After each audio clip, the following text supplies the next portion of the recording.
Welcome everybody to the first inaugural Shack Long Table. I am your host, Long Reads editor, David L. Craddock, and I am here in bright and sunny Irvine, California at Obsidian Entertainment with a bunch of folks from Obsidian Entertainment who, it's May 8th, 2018 when we're recording this, and Pillars of Eternity 2, Deadfire, has been live for about 6 hours or so. So my first question, who made bets? Who's going to be eating something? Who's going to be cutting hair? Well, we were just talking about one of our designers had been growing his long, luxurious dark hair out. Right. And I think that tomorrow he's going to be coming in with a freshly cut. Yeah, he has like a fro right now. Yeah. Oh wow. He'd been keeping it back, but then like recently he's been going fully unleashed, so he's looking real wild. But, Yeah, no bets, just the game shows. Right. But Adam, I thought you had some kind of I'm as we've discussed, I'm on board with eating a Arby's Meat Mountain if the game. 2, right? Well, hopefully some other people can help me out with eating 2, because that's a lot of calories in one sitting. But if the game reviews well, that's on the agenda to accomplish that. Excellent. I understand you were also at one time in Interplay the source for Star Trek Laserdiscs, was it? He probably still is the source. So one of the reasons I got my job at Interplay was I had a complete set of all the Star Trek episodes on Laserdisc, and because they wanted to borrow them for Star Trek 25th anniversary. So I think that was a major reason I got hired. Since you just launched an RPG today, I'd like to go back to the beginning of each of your history with RPGs. Chris, we'll start with you again, just go down the table. What was the first RPG, be it computer RPG, console game, tabletop, whatever, that made you a fan of role-playing games?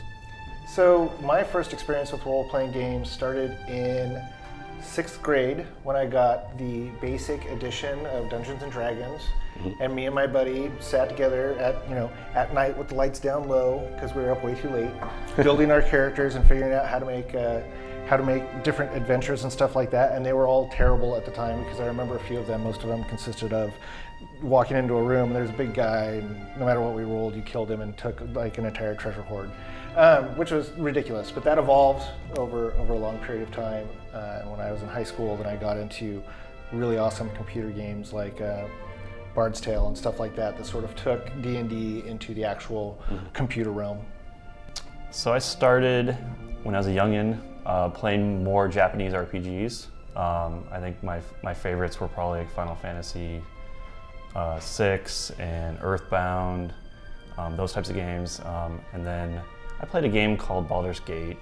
I was into D&D, a little bit of pen and paper, but then I played Baldur's Gate. I'm like, wow, this game's amazing. And it's weird thinking about that because the guy sitting next to me is producer on that game, so it's weird to be working for him now at Obsidian and working alongside of him. So it's kind of like a dream come true. I also started when I was pretty young. At 10, started with basic D&D, and then expert, and then AD&D. The first CRPG I saw was actually there was an older kid at the local public library on a Commodore 64 playing the original Bard's Tale, and it blew my mind because I had only played games on the Apple IIe. And so to see that amazing color graphics on the Commodore 64, yeah, I was just like, wow, I didn't realize you could play sort of these fantasy games on a computer.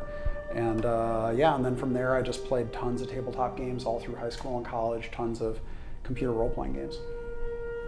So I grew up playing a lot of the Sierra Adventure games, and I'd play those with my dad, with my sisters, and so kind of navigating the story and problem solving was something we worked on together. And then at some point we came across Quest for Glory, and so that series was probably my first experience with RPGs. I remember enjoying it, but finding sort of the element of character creation, and it was fairly light as far as RPG elements go, but I still thought, oh, like, this is pretty cool. Like I'm still playing one of these great stories, but I have a little more agency in terms of defining my character. Yeah, for me, I think I was the opposite. In other words, I was computer games first. But when I think it was in 5th or 6th grade, one of my friend's dads had one of the original IBM PCs, and we played. I think it was Zork 1, and we played. There was a detective game from Infocom. Yeah, Infocom. Deadline, yeah, it was Deadline. Yeah, it was Deadline. Yeah, Of course, Dan knew what that was. Well done, Dan. What is the Every And so I did that in 6th grade, and then then it was in 7th grade when I went to junior high. I got into D&D, and then pretty soon after that, it was also playing RPGs on the computer as well. I started with computer games. I was never really a big pen and paper player like my brother was, but we started with the Apple II, mostly with Infocom games and any sort of interactive fiction. And then as far as RPGs go, I think the first one I really sort of dug into was Ultima 4. And after that, I went back and played the ones before that. And I was also a really big fan of the Might and Magic games.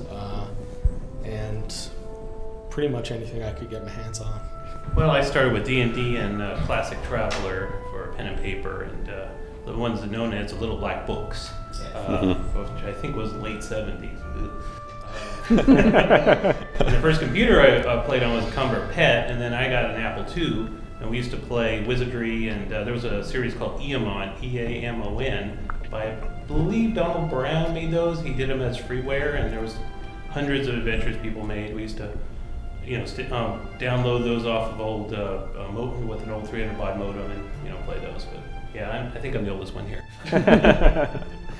So how is there even really a role-playing game now? Is every game kind of a role-playing game? I mean, what qualifies a game as an RPG? And Scotty, we'll just start with you again.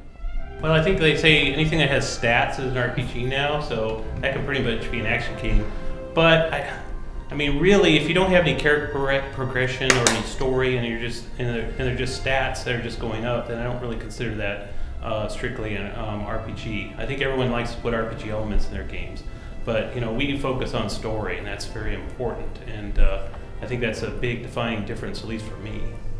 RPGs evolve just like anything else, so it's in some ways true RPGs are probably a lot more niche. Now, I mean, you get RPG aspects in even Call of Duty, or you get your stat increases and all sorts of things you can unlock. But like a true role-playing game, as I grew up with, is really much more of a niche type of thing these days. Unless you're talking like the huge Fallouts or Witcher 3s or whatever. I'd say the thing that probably still characterizes RPGs, even though there is a lot of RPG elements, as you guys were saying, in all games nowadays, I probably the best way I can call it is persistence. So it's this idea that it's two connected things. It's choice and persistence, which is this idea that I will make choices in the game and something really truly different will be about my world of the game versus someone else's world of the game. I'll use a very simple example that a lot of people know, which is Fallout 3 and Megaton.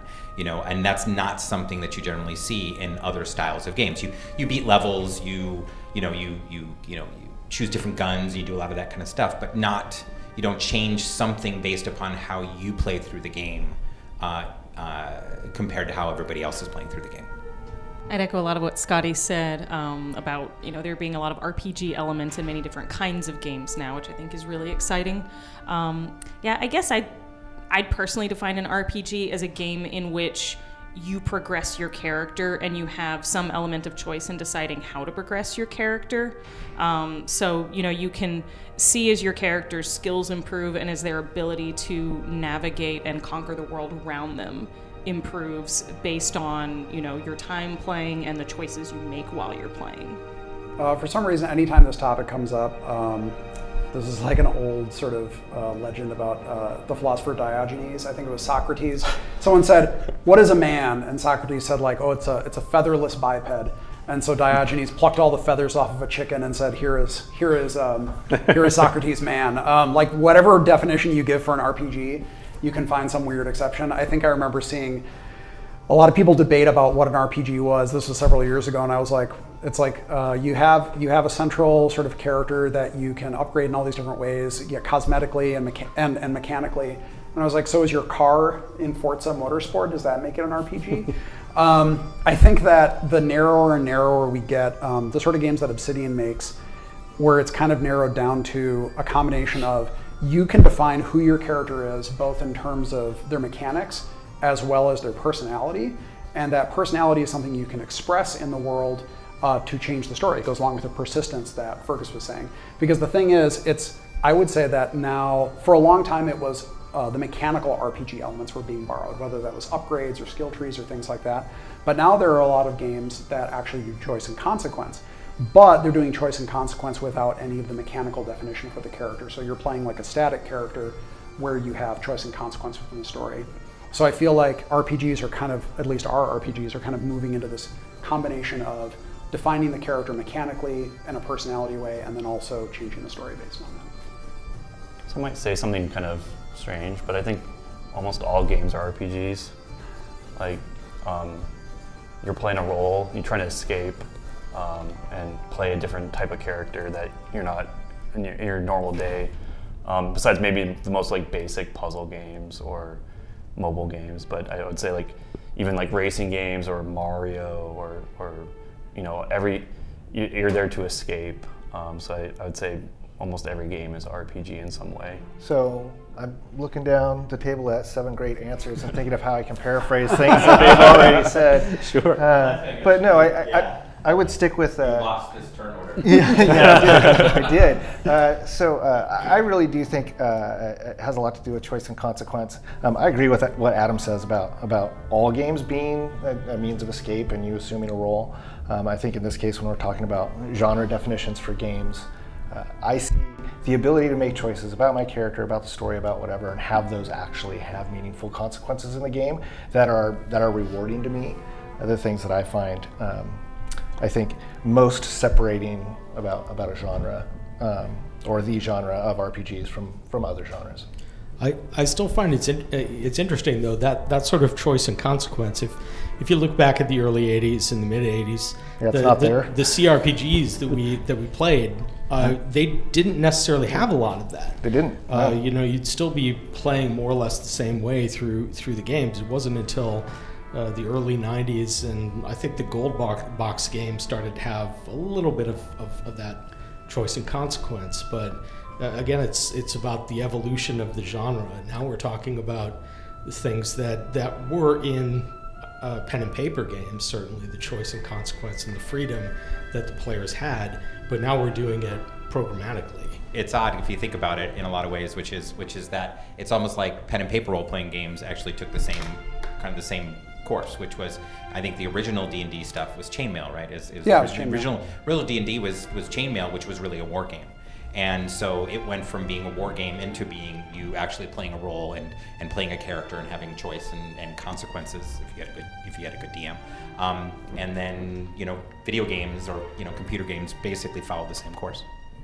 Yeah, like all of the early Western RPGs were kind of aping the structure of D&D mechanically, and those games were really war games. It's just that the format of tabletop gaming was built around people kind of just collaborating and saying like, I'm going to do this, I'm going to do that, and sometimes the dungeon master would say like, here's the adventure, and the players would just say like, nah, I don't know.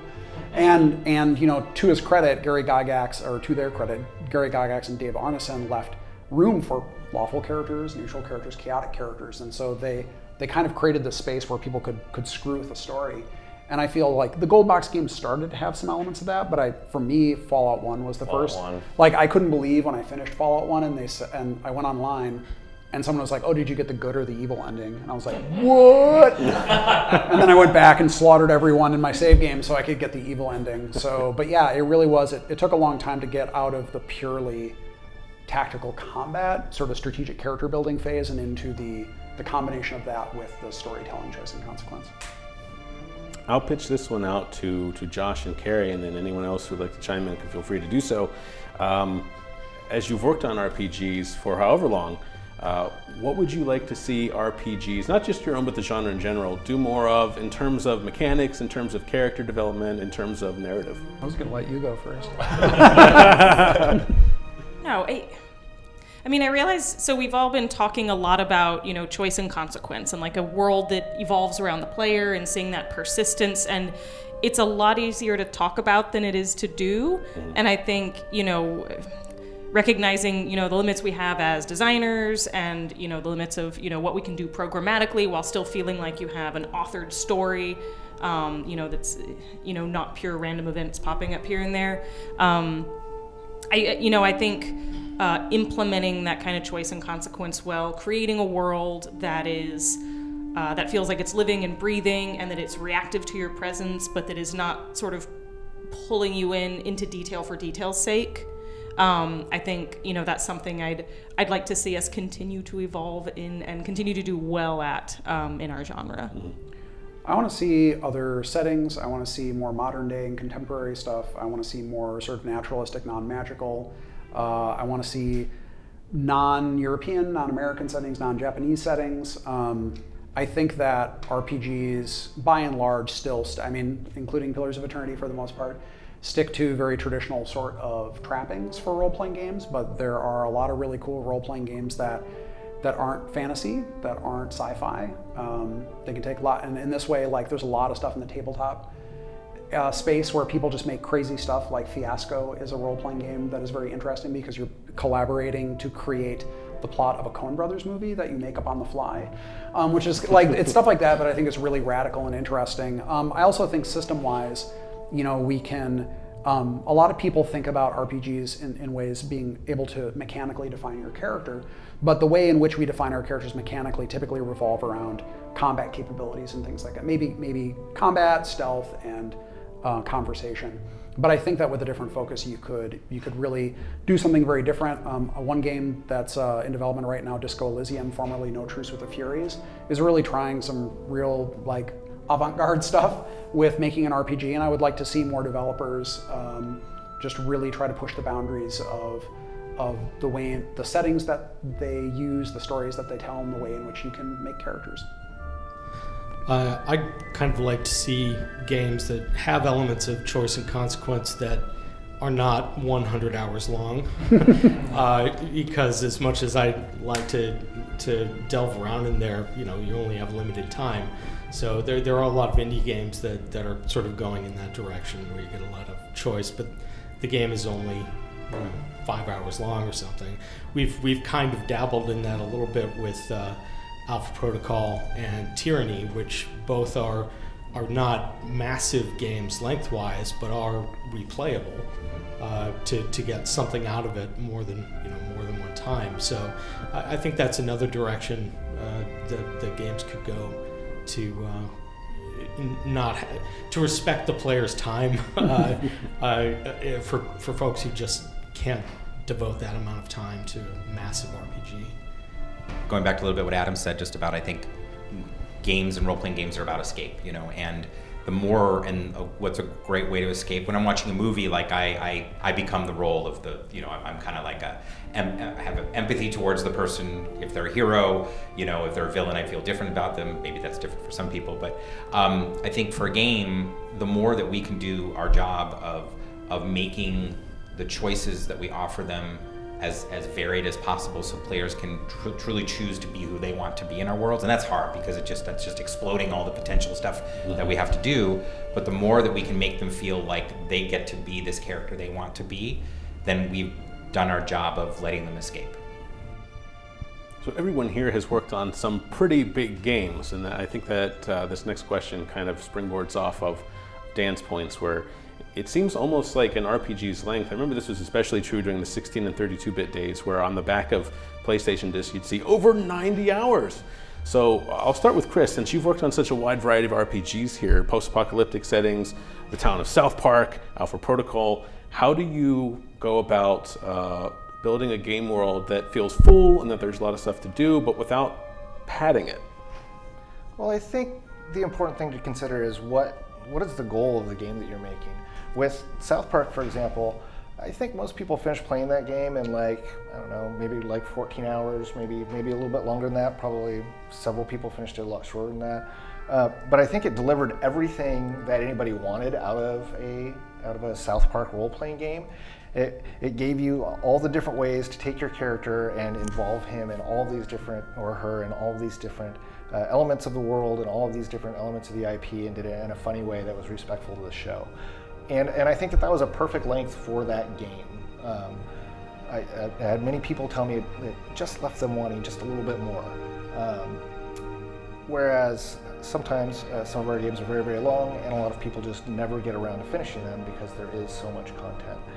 So I think how you pick that is a very fine line, but I think it's important to understand what sort of game you're making. And like with Pillars of Eternity, we sort of knew we were trying to harken back to the Infinity Engine games and games like Baldur's Gate and stuff like that. And so we looked at those games and said, well, all right, Baldur's Gate 2 is probably too big, but there's probably something reasonable in there that will meet that goal. And so then we kind of came up with, well, we want the critical path to be this long, and then we want this much side content because side content is very important to players, and it's very important to them feel like they're choosing their own path in the world.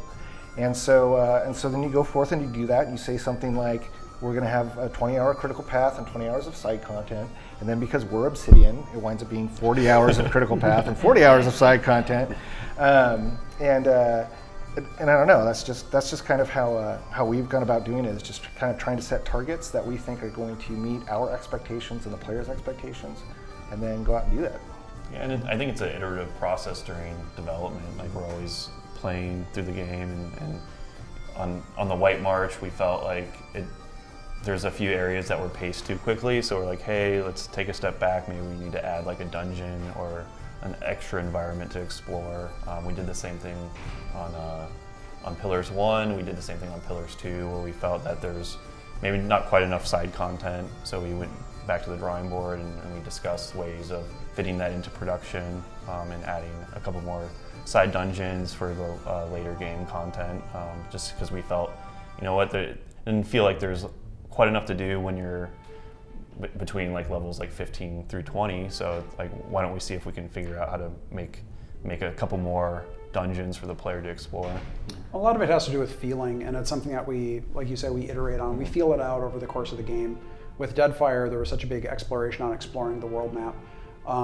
Early on, when we first started doing a team playthrough of the whole game, people would leave the first island, Port Mage, and they'd be like, what's that? And they'd land and they'd just get their head kicked in. And they're like, well, I guess I'm not supposed to go there. Let me try this island. And they'd go there and they'd get their head kicked in. And we're like, maybe we should have some more low-level content closer to the first island. So it's about that feeling, making the player feel like this is a really big world where they can get pulled in lots of different directions. Something we saw with one of our first streamers was that every time he got distracted by a single quest, he would immediately go off and do it until he had like 20 quests all queued up, because he just halfway through one quest he would get pulled onto another one. So that's for the players that really like to explore, it just gives them that feeling of like, wow, there's just this incredible amount of stuff that I can do if I want to. It's also important to make sure that all of the content feels justified and fleshed out to the point that it doesn't feel like filler. That every quest that someone sends the player on, has something about it that will entice the player, has a reason that this person is asking the player to do this thing that they can't do themselves, and some sort of impact that it will have on this character or on the setting itself, and making sure that the gameplay attached to it is interesting and fun and has some reveals and surprises for the player, and that you're not just adding things in because you think, well, we need a few more hours in this area, so let's drop in some easy fetch quests. I think when it comes to like time and our focus, I think I'm a big believer. It's sort of like we're trying to support two very different kind of game players. Both love role-playing games, but some want to be able to finish the game in 15 hours and some want to play it for 200.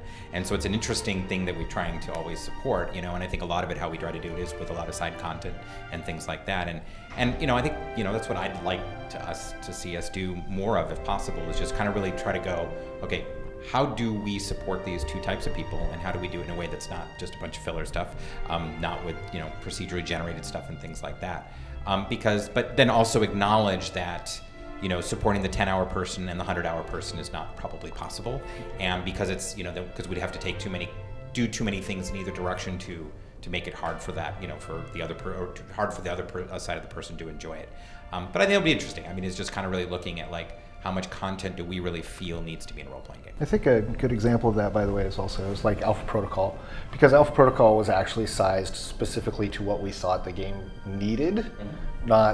It was not a predetermined number of hours or anything like that. It was very much a tug of war, kind of like what Josh and Adam were referring to, a tug of war to figure out what do we need to support an adventure that feels like this thing that we're trying to do, and and that took place over the entire course of development to actually make that happen and make the game feel how we wanted it to feel with enough side content and enough main content. Just as far as Obsidian is concerned, we do tend to make more content than we expect to, and I think the important thing is just to not be too precious with the stuff that you create. I mean, as hard as it is, sometimes things have to be cut, and the honest truth is, if you do the cutting intelligently, the player will never know that something is missing. So it hurts, but if you can do it and make the game better by losing something, there's a lot to be said for that. I guess from like on the art side, one of the things we focus on is what we call visual storytelling. That's you stumble across some cool little thing, like here's a car wreck, or here's a camp that's been abandoned and messed up. It tells a little story as you're moving on that doesn't require a designer to go in and basically write something or design something or require scripting or anything like that. And it just makes the world feel a little bit more realistic instead of just like these little spots of human colonies and then vast wasteland with just randomly spawned monsters. And it also you also have landmarks. You know, like what's it that draws you into certain directions, or it gives you a compass heading. So I think the art team is definitely focusing very heavily on visual storytelling to try to flesh out areas. And that doesn't require, it gives our designers more time to focus on the story elements, and it makes our areas a little more interesting. Josh, this is a question I'll direct at you, given your love of tabletop games.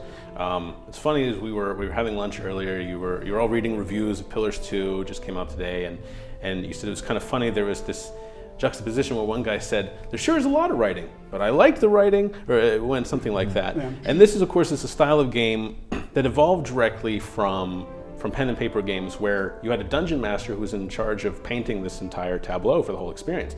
How do you balance expository text, descriptive text, against the audio-visual elements that, being part of a game can carry their share of the weight too?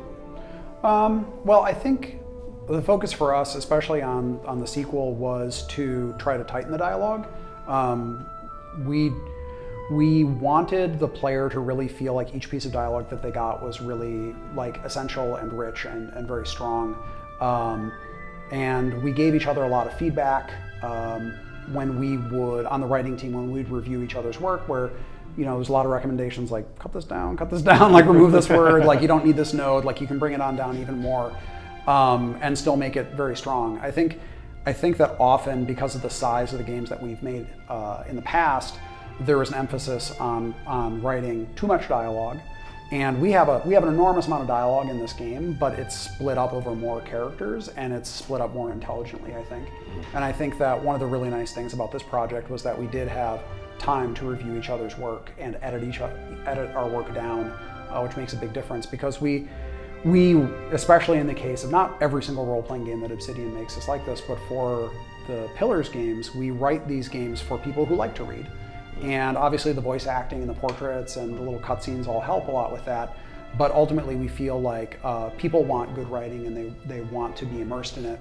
But that still means that we have to be responsible about how much text we give them and how we pace it. I think pacing is really what it comes down to, is that giving people dialogues that are easy to digest and not so long that they're like, oh, come on, let me just get out of this. So that's a constant struggle, I think. And I think also it's just a style of game, being top down. You have to leave a lot up to the imagination, since you're not right in the thick of things in like a first-person game. So like something like Fallout New Vegas, I think you can get a lot more visual storytelling through environmental storytelling. Something like BioShock as well, where you're viewing everything from first person. So it's also a stylistic thing, how much text we actually have in Deadfire versus some other games. Like I wouldn't, if we're doing a first person game, I wouldn't not have as much dialogue as we have in Deadfire. So We were also able to make use of the lore tooltip system that the team developed for Tyranny. So that reduced a huge burden that we had in the first game to have a lot of characters explain new concepts, gods, terms, etc. For the player, which, you know, sometimes if you're a certain kind of player, even if you're not necessarily engaged in the question, you feel like maybe I need to go here just in case there's some nugget here that I need for a quest, or it's going to trip some variable that I want to trip for later. But yeah, Tyranny used a system that, you know, just allowed us to select specific lore-related words, hover over them, and easily display the definition for the player so they can keep moving forward in the dialogue. You know, we don't have to write the same definition into 2 or 3 characters, not knowing which one the player will encounter first. And we can very easily allow players to, you know, get what they need to know and, you know, keep playing the game without getting bogged down too much. I think that's something interesting about writing for games that a lot of players might not realize. When you write for a game, you're not just firing up Word or Notepad and pounding out dialogue, you are using a lot of tools and processes as well. Yeah, the Obsidian has a proprietary tool that has been in development since, was it 2006? It's a long time. Yeah, so like 12 years, Yeah. And it went through a lot of growing pains to get to where it is, but it's an incredibly powerful tool. It's where we write all of our dialogues, it's where we construct all of our quests. On Deadfire, it's also where we set up all of our game data for our spells and abilities and items and things like that. So yeah, writing branching dialogue, as I think that you know, any of the studios that work on branching dialogue will probably tell you, is that without good tools, it can be very, very painful. And I think that going all the way back to Black Isle, when we started using, well, I know on Fallout it was all hand scripted, right? Yes. So that's crazy. We used Excel a little bit too. Okay. But that was actually at the end of some of us. Yeah, there was. I had to write some stuff at the end of Fallout 1, and I thought this system was bad, and so I figured out how to do Excel, and then we figured out. Then we actually figured out how to use a Word doc, and then how we could export from a Word doc. Was it a Word doc? I forgot how that actually worked. On Alpha Protocol, yeah, the narrative folks really wanted to use Word. Yeah. So there was some Visual Basic scripting in there to just turn that into game usable content. We had that. We had that on Icewind Dale too. They wrote in Word docs, and they would actually write their scripts actually into the Word doc too, and then it would all get dumped in, and you would kind of compile it and see what exploded. Well, but wouldn't that also went into the that went into the Infinity Engine? Yeah, it went into the Bioware. Yeah, it went into the Bioware thing. Yeah. But then we moved to, in 2006, we moved to like a visual node-based flowchart, which was very primitive at first, but now it's extremely powerful. I cannot imagine that we would have been able to make this game or the last game without that tool. So. Yeah, the original Fallout 1 and 2 stuff, that was probably the hardest, just because it was a script. Sorry, it's like a program. So it was actually a program, and the program actually called just string numbers, and the string numbers were actually referenced into a text file. And so actually, when you looked at the actual dialogue, you didn't actually see the actual text. So you actually would have to you'd actually have to have the character, because it was funny because it was also like how the character actually functioned in the world was in this same program file, along with its dialogue, and then you had to reference reference the text document then to try to follow the dialogue as you're trying to write or debug it. Scotty and Dan, you two have been involved in making this style of game since Fallout, since Planescape Torment. You've explored a lot of settings. We'll start with you, Scotty, and just come on down the line. Are there any settings in RPGs? Well, like Josh mentioned, a lot of these are kind of the sword and sorcery, epic fantasy type settings. Are there any settings you would like to return to, or that you feel haven't really been kind of mined for RPGs? Well, I'd love to do a Flash Gordon type game. I think that would be fun. It doesn't seem to me people are doing that. And also urban fantasy. I love Dresden Files. I've read all the novels, and I mean, there's a little bit more about that. I mean, that's almost like Vampire the Masquerade in some ways. Space 1999. Space 1999, yes, a very underappreciated TV show from the 70s. But yeah, I don't know.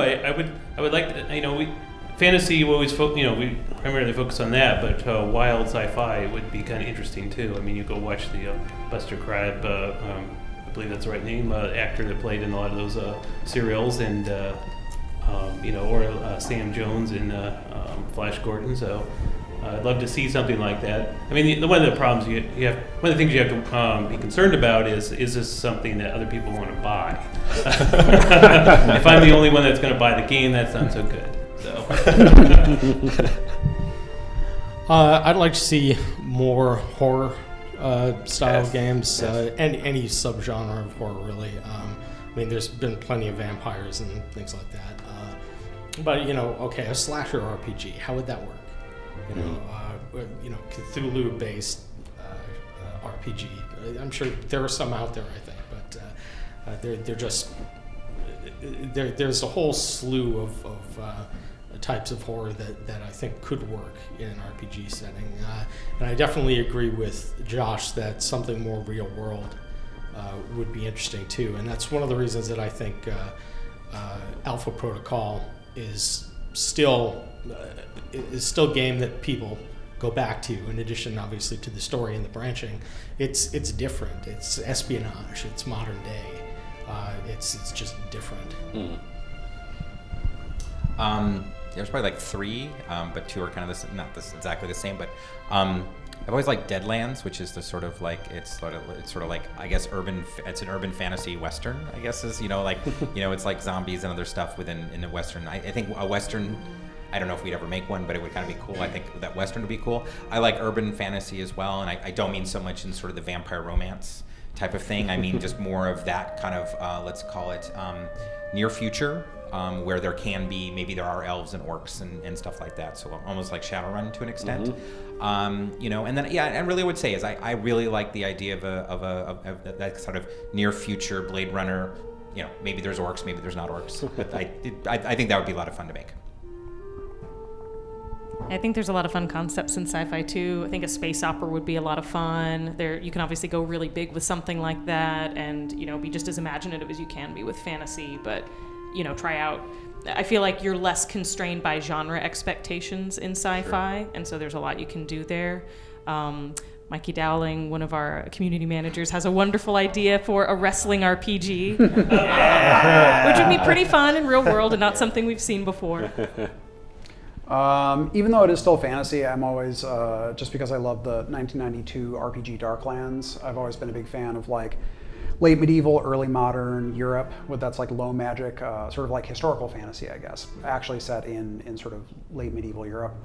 2 other areas that I think would be really interesting to explore would be post-bellum 19th century United States. I think could be really fascinating, like set somewhere around Chicago or any of the growing metropolises within the United States after the Civil War. I think could be really fascinating. And then I also think that the end of the 19th, beginning of the 20th century Europe, visually and just thematically, there are a lot of really interesting things going on in there. Not even necessarily fantasy. I just think like you could also have like mysteries or detectives or things like that. They could be really fascinating for a role-playing game. Wow. I'm not sure if there's any more. There's nothing options. more to make. We've used them all up. It's like dating sim, Oh, dating sim, that'd be a fun game to work on. I think like modern day, not necessarily like a spy game, but even exploring other, like something like Persona or something like that, where it's a little more grounded and just like daily life stuff. With demons. With demons, yeah. Maybe not so crazy like that, but like something I love, like I mentioned Earthbound before, but something like along those lines where it's rooted in real stuff that everyone can kind of grasp and understand, and possibly going through like real problems that you might have, and like how do you actually deal with problems from your daily life, would just like, hey, like just family life stuff and small things like, hey, like your dog ran away and you have to find your dog, like small problems like that people can relate to. Not necessarily that we lose our dogs every day, but stuff like that I think that I like personal stories that you can tell, and I'd like to maybe do something like that someday.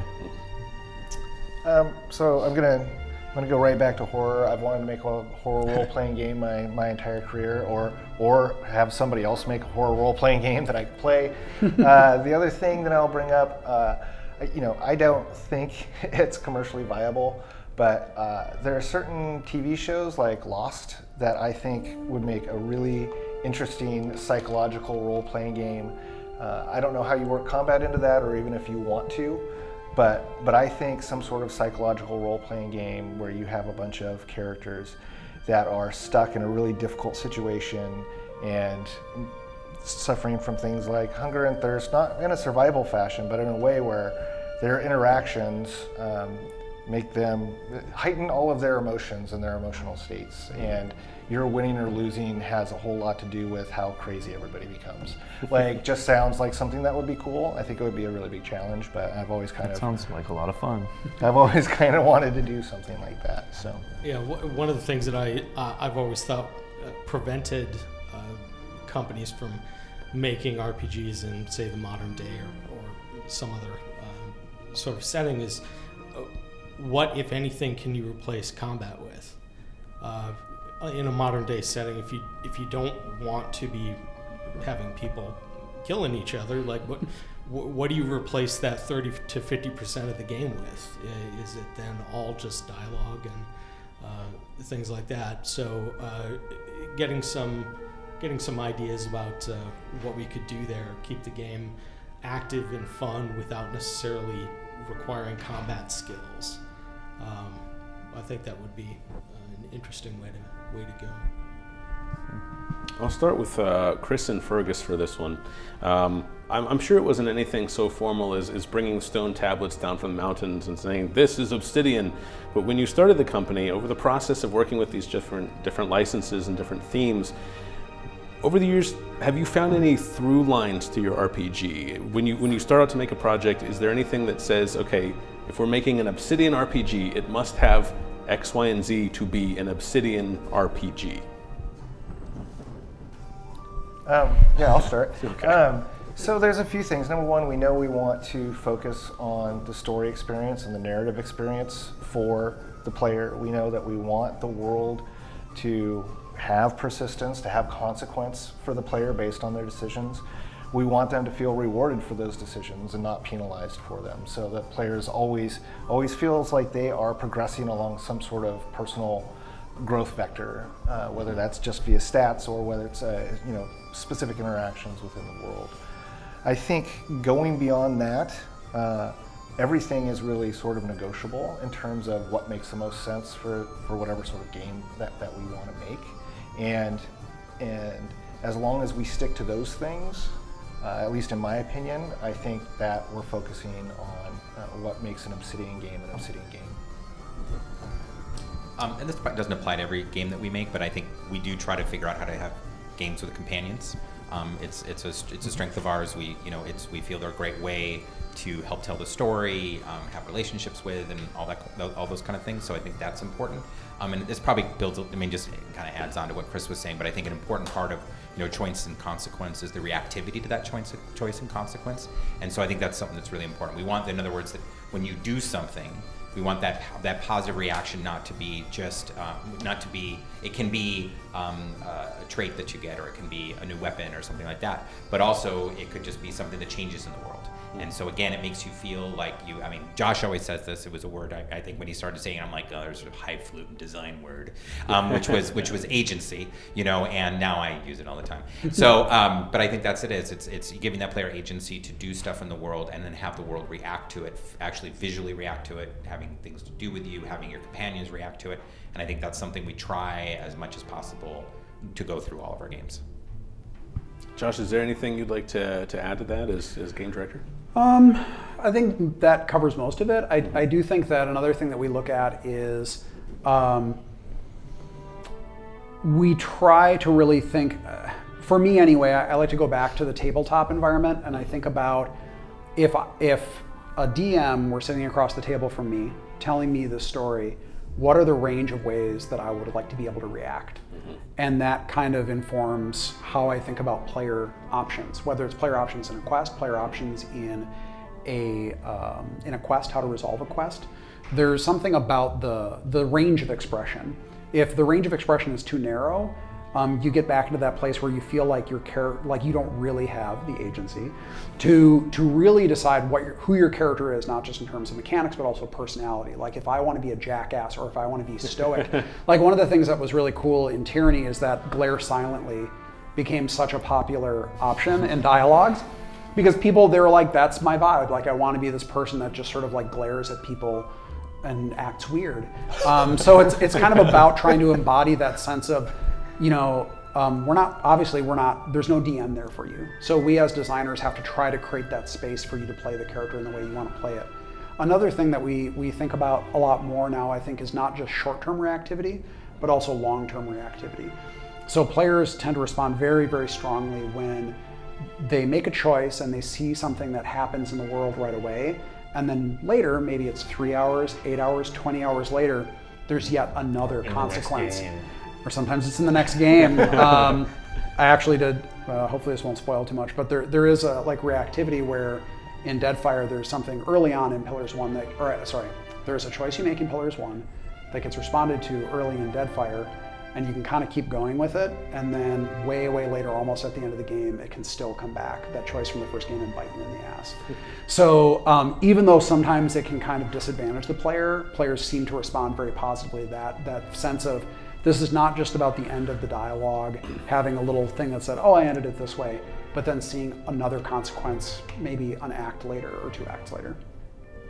I think part of that too is making sure that whatever path we give the player is potentially rewarding. I think a lot of games fall into the trap of, good, kind, nice, responsible option leads you to, more gameplay advantages, a better story outcome, and just, more satisfying results overall. I mean, unless you're just trying to cause chaos. Yeah. And so, creating stories and systems where you don't necessarily have to play the goody-goody all the time to get an interesting story, to get fun results, and to get advantages later in the game is important to make all of the options we're giving the player feel viable. Is VR a terrain that Obsidian would like to explore as a kind of a new terrain for immersion in RPGs? We'll start with Chris for this one. I think VR is super interesting. I think it is really cool for some games. At some point, I do think it would make sense for an Obsidian role-playing game, particularly if we're now working on the Obsidian horror game that I just suggested. I think it's a great time to invest in VR and figure out how to make it work. Right. But for a lot of our games, I don't think it's necessary to the experience. I think at some point it will be able to add to it. My personal take on VR is it's still a little bit clumsy. I have a PlayStation VR, and so it's a whole get it out, put it on my head, and make sure there's 4 feet around me. There's a lot of wires with that thing. Yeah, there's wires coming off of you, so you're a Geiger-esque sort of thing now, and so I just think that there's still some obstacles to overcome there, and that our games don't need it. But at some point in the future, I think it would be super, super cool. I don't know. There's a couple folks on our team who are super into VR stuff. I don't know. I think that if we're making games that are isometric and people are super immersed in them, it doesn't seem like it's vitally important that we have to not only make it first person but VR. I think there are really cool and interesting and beautiful things that you can do in VR. I think some of the non-sort of traditional game applications of them are the more interesting things that I've seen done with them.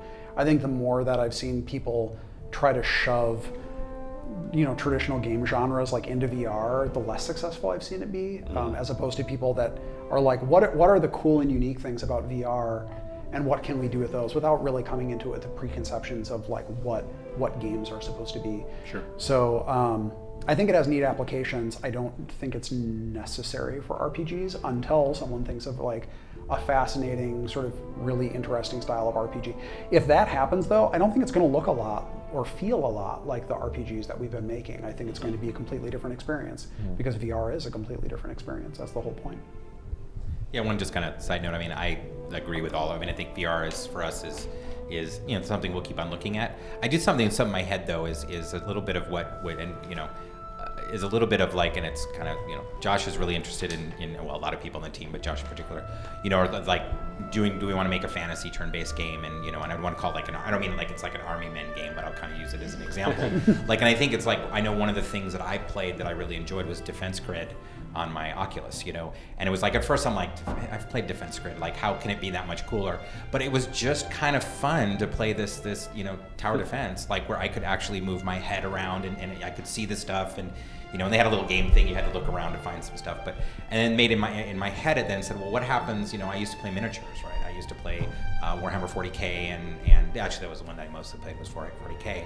You know, what happens if you know, if you create a game like that, you know, and maybe not so much role-playing, but you're playing like, you know, you're in VR, you're playing a turn-based, you know, Army Men like game in the thing where you can, you know, pick up and things, and my brain tells me that would, you know, that just would really put you there, and in a way that's very different than sort of, I don't want to call it the standard VR stuff where they're trying to put me in the world. In this case, I'm representing.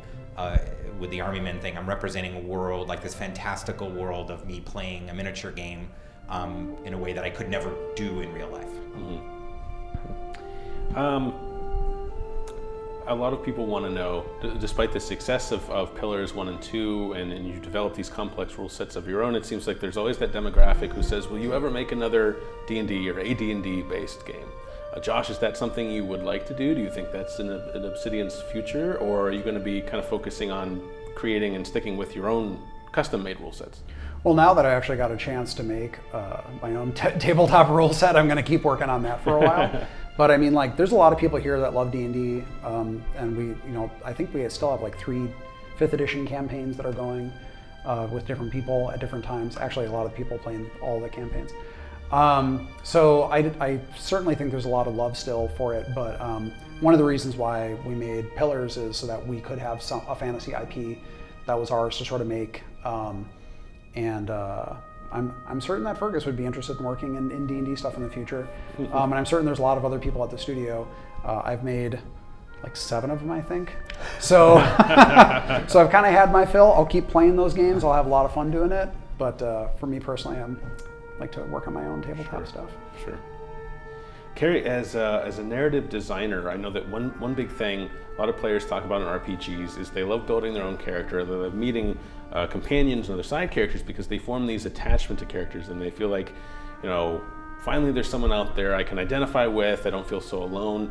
What sort of social responsibility do you and/or the narrative team as a whole feel to make RPGs more inclusive, regardless of genre and any overarching storyline you may be working on? Well, I think the main principle for me is that, you know, these games are for anyone who wants to step into this adventure and play this story, and that's, you know, that's the whole part of the point of letting people create their own character and decide who they want to be in this world. And so trying to avoid assumptions about who gets to be a hero in this world and, you know, what sorts of people we think are interesting enough to tell stories about. Like, everyone has a story to tell.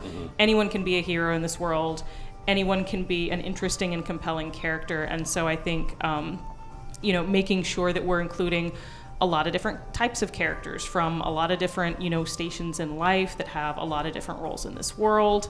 You know, making sure that, you know, we're allowing the player to create those characters, but also that we're actually putting them in the world for the player to interact with. You know, and that we're not just saying like, yes, this is a city populated entirely by armor-wearing adventurers, just like we assume you are. Right. Dan, I wondered, as a programmer who's been working on these style of RPGs for years, you know, one of the goals at the outset of a game like Pillars of Eternity was, let's recreate this beloved type of RPG. What are some of the technical challenges you faced as an engineer that are problems that still kind of need to be solved in games today? Well, one of the biggest challenges is just doing the same thing on a different engine. No engines that exist are really well suited, publicly available engines, I mean, are really well suited for doing the style of large RPGs that we make. So while a lot of the features are not necessarily difficult, they're time consuming to re-implement in a new engine. And I think that's one of the reasons that with Pillars, now that we are able to iterate on the technology that we've already built on Unity, it makes us capable of making a better game, because we're not recreating the wheel every single time we start the game again. So, as far as major features go, you always have challenges with things like pathfinding. You're almost always using some different third-party solution that has quirks. We don't have the time and the money to implement all of that stuff ourselves every time we make a game. So you always have challenges anytime you use third-party software for really, really important features in the game, be it audio or pre-computed lighting or anything like that. So that's one of the biggest challenges. It's starting from scratch when you have to. Moving forward, I think as a company, we hope to be in a position where we can iterate on tech that we built, as opposed to having to swap to a brand new engine every game. Scotty, you joked earlier that what you do is you make a lot of dirt, and that was one of the big things you did in Fallout. Kind of a question along the one I posed to Dan. How has setting art direction, creating art, and designing levels changed from Fallout to now? Can you just go in there and still iterate, or is there more planning involved? Is that kind of necessary? Well, we always have planning, but the tools are so much better. Mm-hmm. I mean, Ferguson remembers the struggles I had getting the Fallout levels together, especially the ground. I learned the tile set very, carefully, knew where every single piece was and what each one worked with another piece, so I could basically make patterns, that sort of thing. And now it's much more like paintbrushes. You paint down the terrain, you can put noise in, you can change textures, you can blend things together. So our tools are better, so it makes our job easier. Like, we're using Substance now for doing props, and that's an amazing program, and it saves so much time. So I think that's the main thing. The less you have to fight with the tools, the harder it is to get something looking nice, because you're spending all the time on the technical side. Sure. And now we're spending more time on the creative side, and I think that's the biggest change I've noticed. I mean, the environments we're making now are amazing, and I think it's because we have really good tools. And that's one thing we focus here too, is making sure our tools are good, because Ferg used to get angry at me because I would be working with some crappy tool, and he said, "Why didn't you say anything?" "Well, I don't want to waste the programmer's time." He said, "Well, would it take him a week to put in? You've been struggling with this for 6 months?" And he's right. So, wait, what was that? What did you say? Oh my God! Did I just admit that on a microphone? Fergus and Chris, I know one thing we talked about during the development of Infinity Engine games, BioWare, kind of the intro movie to Baldur's Gate was as much a promotion for the Infinity Engine as it was the intro to their game. But I don't hear as much talk about the Pillars of Eternity engine. In fact, I feel like I have kind of dereliction of my journalistic duty here. Off the top of my head, I don't even know what it's called. Is it a conscious decision not to be promoting this engine and just to keep working in-house on that pipeline? Leave what's under the hood and focus on the game itself? I'll have Fergus can start. Yeah. Well, I think it's a conscious. I mean, I think a lot of it is that engines now are a lot more complicated than engines used to be. Sure. Now, and that's not to say. I mean, the Baldur's Gate Infinity Engine, had many moving parts and worked great and did a lot of different things. But with in essence, it's taken more man hours, more man months to develop what we have with Eternity, and we aren't in the business of licensing engines. We did InXile did use the Pillars of Eternity engine for Torment. But we, even in doing that, it was sort of like, well, if we're licensing an engine to someone, then we're going to have to support it. And who's going to support it? I mean, Adam loves supporting engines. That's one of the favorite things in his life.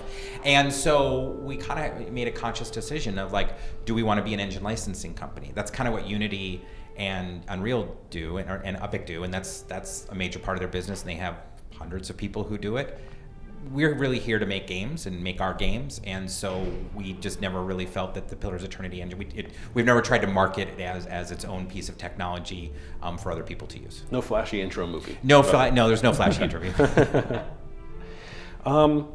Josh, I wondered, I know that there are other examples of this style of RPG. It seems like the two I hear the most about are Pillars of Eternity and Divinity Original Sin. And you and I and almost all these folks here talked a lot about the decline of this style of RPG and its resurgence. Will this style of RPG ever be mainstream, something that publishers want, or does it really even have to be when you have options out there such as Kickstarter and Fig? I don't know. I don't think it needs to be that much bigger than it is, I guess. I feel like we can do a lot to bring new people into this style of game. I think that, especially when you go back to the Infinity Engine games, you're looking at 2nd edition AD&D rules, which are not necessarily super intuitive. You're looking at late 90s UI design, which is also not necessarily super intuitive. But you're also really, like, you're playing like a little RTS. In the case of the real-time with pause games. And with Divinity, you're playing, like a turn-based tactical combat game with tons of cool role-playing elements in it. And I think that those are things that, they're not gonna sell Call of Duty numbers really, because the audience is not really that big.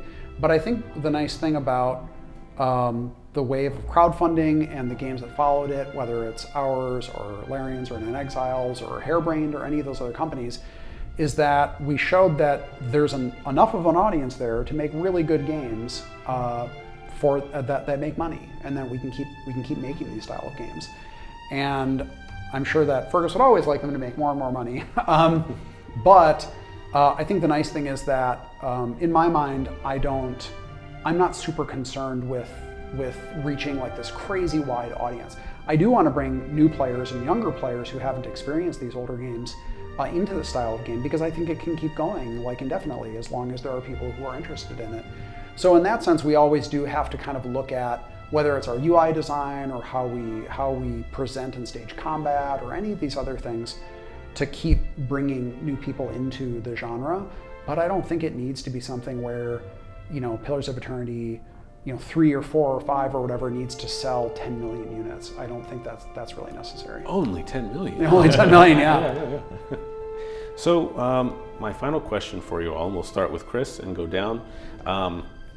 Two-pronged attack here. First of all, what is your favorite Infinity Engine style game? And what do you see as the future of this genre? Where would you like to see it go? So my favorite Infinity Engine style game, that is a... That's a loaded question. That is a tough question. Which one of your babies do you like the most? Choose your favorite child. Yeah, I don't know. I guess I'm always going to be partial to Baldur's Gate 2. I don't know. That's a tough call. I really do love Icewind Dale, and I also love Pillars of Eternity, which is the same style. So I will I will say Baldur's Gate 2. that will be my final answer. That will be my answer. Okay. Where would I like to see things go? So I love the strategic combat elements of these games, and I think that there are ways to always make those more accessible and easy to use while still creating all of the world choices and reactivity that we really like. So I like to see evolution in that direction. I also think that we can do or continue to do better jobs making the world feel alive and making things happen in the world, and really feeling like everything that happens in the game is something that you are watching from your little floating tower above all of this. And I would like to see the entire subgenre go in that direction. I think that it could and it should, and I think that would add to it. I like them all, but I'd say Baldur's Gate 1 is my favorite IE game, and Pillars of Eternity style game, just because it was the first one, and it just had it's silly or weird to think about it only, I think the first version, or without the expansion, it was like 1 through 8, levels 1 through 8. Yeah, so it's depends on the class. Yeah. Depends on the class, but it's a really... It's an experience cap. Yeah, if you're a wizard. It's very different from most RPGs where it's very low level, and I just like that feel of that world where it was just, you're barely scraping by, and when you get that +1 armor or weapon, like it's a really amazing experience as a player when you first get your first magical item in the game. And then where I'd like to see these games go, I think there's just a lot of room to improve on all aspects of the game, just like what we did with Pillars 2 from Pillars 1. Just iterate. The team's just getting more and more experienced, so that means that we're just going to be making better and better content. The tools are getting better. We can make bigger, not necessarily in size of the game, but just bigger ideas in terms of quests, more complex things, just because the tools are better. And I think there's tons of room to improve. I always think that we can do better, and so that's what I'm excited to see where we can take it. For me, it's probably the original Icewind Dale, just because that's the first game I worked on in the industry. I made it at Interplay. I mean, when I got to Interplay, I couldn't believe it, because Bard's Tale was like the first computer role-playing game that I got into, and I was like, wow, I can't believe I'm here, I'm making a game. I remember Ferg shared an email that Brian Fargo had sent to him about how much he enjoyed playing Icewind Dale, and I was like, oh my god, I can't believe it. That project was also pretty crazy because there were effectively no leads on it. It was just a bunch of people making stuff, and somehow, amazingly, most of us were juniors. There were no leads. Yeah, there were no leads. We just all kind of just talked to each other about what we were doing. We're like, yeah, sounds good. Or like, I don't know, maybe you could do this. All right, well, maybe I'll do that, maybe I won't. And so it's kind of crazy that it came out as well as it did. So that's my favorite. In terms of this style of game and where it can go, I do think that I want to see more experimentation with styles of game. Like, even if it's still ISO, even if it's still real time with pause, I don't think it needs to be fantasy. I think that classless systems are really interesting to me. I think, change the setting around, do all sorts of crazy stuff. I really do think that making shorter games with quests that have a lot more ways to solve them, especially if they incorporate some of the stuff Parker was talking about in terms of like reactivity to the world is changing, time of day, weather, all that sort of crazy stuff. It's crazy too, because like going back to even like, I remember Ultima 4, 5, and 6 had a really big emphasis on scheduling and AI and stuff like that. That could be a really integral part of solving quests. And I think the more ways that you give people to solve quests, they just get really, it gives a great sense of freedom, which again goes back to the tabletop roots, where you feel like, I'm going to try to screw up the GM's plan, or like, you know what, I don't think this is the way that we're supposed to do this, but I'm going to try something. And then when it works out, it's such a satisfying thing. So making denser games they're smaller, but there's like much more varied ways to sort of like mess with the world. I think that's actually one of the ways in which Divinity Original Sin 2 really stands out to people, is that it's more experimental. There's a lot more like kind of screwing around with the world, which I think is a really cool way to go. If I can maybe interpret IE style game a little more broadly, I'd say my favorite is Shadowrun Hong Kong. I had a lot of fun with it. I loved the style of combat. I loved the world, and the sort of, the fantasy cyberpunk was a breath of fresh air to me and a lot of fun to play in. But it was also a really focused game, and we've talked a bit about, the appeal of shorter games that are still engaging. It's not super long. The role-playing opportunities are present, but they are a little more focused. And I still had a great experience with it. I left wanting just a little bit more because I was having a good time, but at no point did I feel bogged down in the experience or think, oh, man, I gotta finish this game so I can get on to the next one. Right. As far as what else I'd like to see, I'll echo what Josh and Adam and some of the others have said, and that I'd enjoy seeing more of this style of game set in different worlds, different settings, and around different kinds of stories. It's always hard to kind of pick, obviously, and I think I'm probably more critical of games that we develop versus games we worked on. That's probably a weird distinction, but I mean, I do, and a part of it, it's hard to divest of your experience from like the experience of like what was going on at the time from the game itself. But I also would have to say, Baldur's Gate 2 is my favorite. I mean, I can't remember how many hours. I think I'd put 150 or 200 hours into my game before it launched. and you know, and we just and it was a really important game, not just for BioWare, but it was important for Black Isle. It was important for Interplay, and just so it was just a big moment in my life, I guess, you know, and so that's what I just often will think back to Baldur's Gate 2. You know, as for what I want to see, you know, I probably think, I mean, I probably look at it, and I hate to say the word more because it's so generic, but I mean, what I really enjoyed of what we've done with Deadfire versus what we were able to with Pillars in a lot of ways is just all the, you know, extra cinematics and or little in-game cinematics and extra, you know, animations and pets and making the world just feel lush and it just makes you just feel like for me, the more we can make these worlds feel alive, that's what I like, and that's what I think makes them awesome. You know, and alive is in so many different ways. It brings in the reactivity and the agency and all that kind of stuff too. But it just is I walk into these, you know, little medieval villages or whatever, you know, and I want to say there's serfs in the mud. I know Josh would like to see there's serfs in the mud, but I think the more that it just feels like you're there, even if it's not an isometric game. That's what I'd love to see. Sure. I have my own microphone. Mine's blue. I'm going to make a startling admission here. People who work with me tend to know this, but I have a very hard time playing through the games that I've worked on. Sure. The only games that I worked on that I've actually played through to completion are Fallout 1 and 2. And they're not IE games, but certainly they're very high on the list of the games that you know, that I love, isometric style.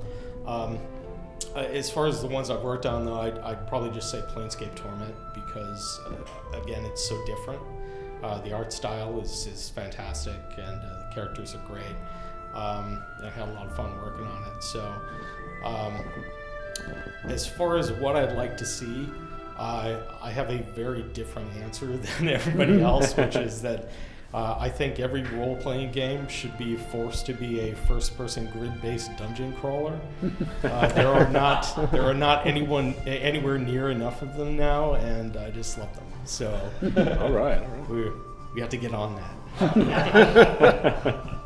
Well, for me, it'd be Icewind Dale 2. I was the user interface designer on that, and we completely scrapped the old interface, which had been used, you know, since Baldur's Gate 1. We just kind of reskinned it because we went to 3rd edition. So it was a nice challenge and just to completely convert the game engine over to 3rd edition, which cost us, 6 months, I think, at least, maybe a year to retool it. I don't know, was it that long? Okay, well, you know, it's too long ago, but anyway. I enjoyed that one. I thought it looked pretty. It was interesting to have a different rule set to play. And for me, I think our visuals, you know, trying to focus on those wow moments, which are becoming harder and harder to do because people are so cheated now.